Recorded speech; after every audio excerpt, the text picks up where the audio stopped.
Hi everybody, Angel Fox here. I'm coming at you tonight to talk about informed consent. I researched and found Wendy Crawford, MSLPC from Shawnee, Georgia.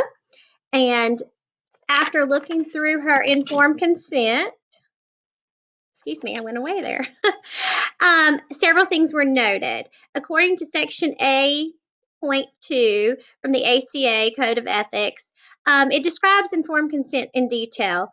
And some of the things I noted in Ms. Crawford's informed consent were the definition of psychotherapy was explained, possible risks were explained explicitly, and potential benefits were also described.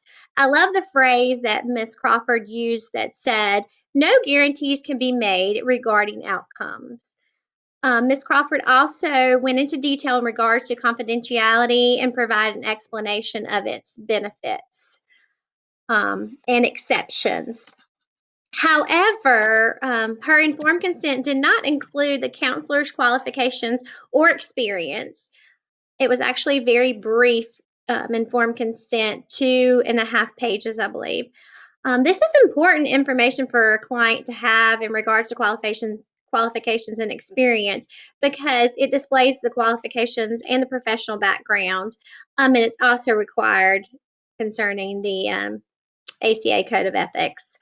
There was also no mention of continuation of service if the counselor is incapacitated or dies. I found this a little morbid that we are required to tell our clients what they do after something happens to us or we die, but it was not included in hers. So I would like to know what exactly is the process if a counselor or therapist is deceased or incapacitated. And there was also no mention made in regards to the role of technology or procedures, including non-payment of fees. I was also very surprised there was not information about the client's right to obtain their own records. According to the North Carolina Board of Licensed Professional Counselors, in Article 53, a description of services offered is supposed to be described in the informed consent. Population served is also supposed to be described, and the length of session should be described. Ms. Crawford's informed consent did not have any of these. In my research, I also came across an article entitled Informed Consent, Confidentiality in Diagnosing Ethical Guidelines for Counselors and Practice. And this was in the Journal of Mental Health Counseling, 2013, by Kress, Hoffman, Adamson, Erickson. I found something very interesting in this article. According to Kress et al., 2013, diagnosis is not often discussed in the informed consent process.